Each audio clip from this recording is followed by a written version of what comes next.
Highway पर ढाबा, ढाबे में बाथरूम और बाथरूम के अंदर थी लाश। अब पुलिस जैसे ही लाश को देखती है तो पुलिस भी उस लाश को देखकर चौंक जाती है, क्योंकि लाश की हालत कुछ इस तरह से थी कि उस लाश की शिनाख्त कर पाना बड़ा ही मुश्किल था। दरअसल दोस्तों हुआ क्या था, ये ढाबा जो है कोरोना काल से ही बंद है, यहाँ पे कोई आता जाता नहीं है, सुनसान पड़ा रहता है। तभी उस ढाबे के नज़दीक में ही एक गांव है, तो गांव के जो सरपंच थे, सरपंच के पास आके कुछ लोग आके कहते हैं कि ढाबे के बाथरूम से बदबू आ रही है। अब बदबू कैसी थी, तो सरपंच साहब कहते हैं बदबू तो बदबू आती रहती, टॉयलेट है। नहीं, कुछ अजीब सी बदबू है। तो सरपंच साहब जाते हैं लोगों के साथ और कहते हैं कैसी बदबू है, तो उनको भी अजीब सी बदबू आती है। अब वो पुलिस को फ़ोन करते हैं, पुलिस आती है।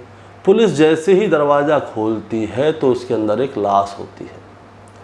अब लाश निकली है तो पुलिस भी चौंक गई कि भैया इस ढाबे के अंदर लाश कैसे आई, क्योंकि दोस्तों वहाँ पे आता जाता कोई नहीं था।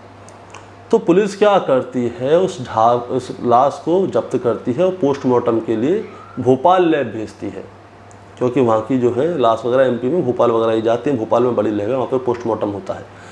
अब वो जांच पड़ताल करती है कि ये आखिर लाश यहाँ पे आई कैसे।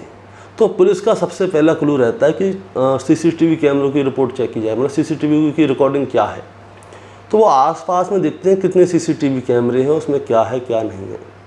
अब पता चलता है कि ये कुछ दिन पहले एक कार आती है, उस कार का नंबर जो होता है वो महाराष्ट्र का होता है। उसमें एक आदमी और एक औरत होते हैं। वो रात के समय पे आते हैं, चुपचाप उस कार में से उस लाश को निकालते हैं और उस बाथरूम में रखते हैं और वहाँ से चले जाते हैं। अब पुलिस क्या करती है, अब पुलिस सबसे पहले उस कार की शिनाख्त उस नंबर को करती है कि नंबर किसके नाम पर रजिस्टर्ड है। तो महाराष्ट्र का, तो महाराष्ट्र जाते हैं। अब महाराष्ट्र जाते हैं तो वहाँ पे एक औरत मिलती है।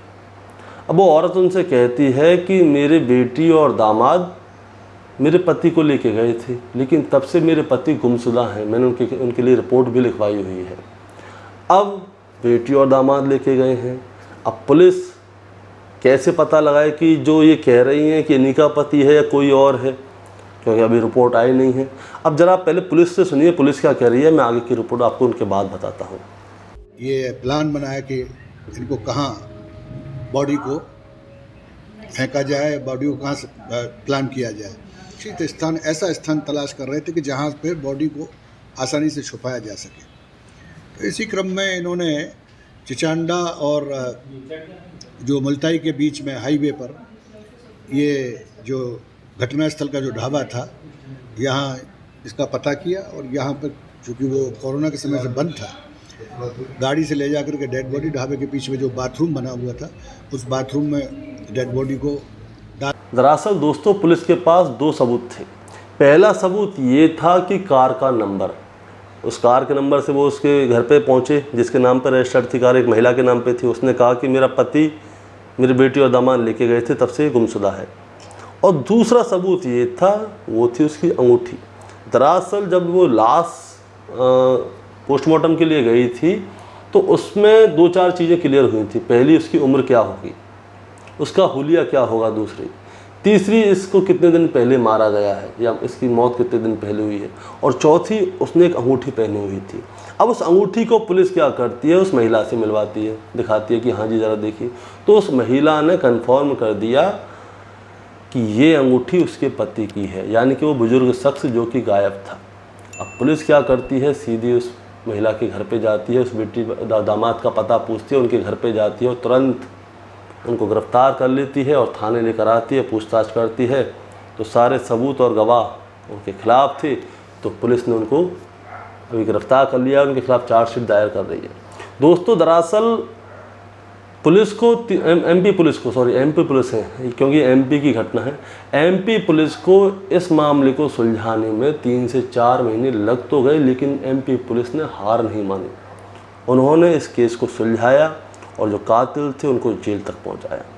तो दोस्तों आपका क्या कहना है इसका रिपोर्ट के बारे में, आप ज़रा हमें कमेंट में बताइएगा। और ऐसी और वीडियो देखने के लिए आप लोग हमारा चैनल सब्सक्राइब कर सकते हैं। और हाँ, अगर आपको क्राइम की वीडियो सुननी है, यानी कि क्राइम की कहानी सुननी है, तो आप हमारा दूसरा चैनल गौरव शर्मा सफ़र सब्सक्राइब कर सकते हैं। नमस्कार।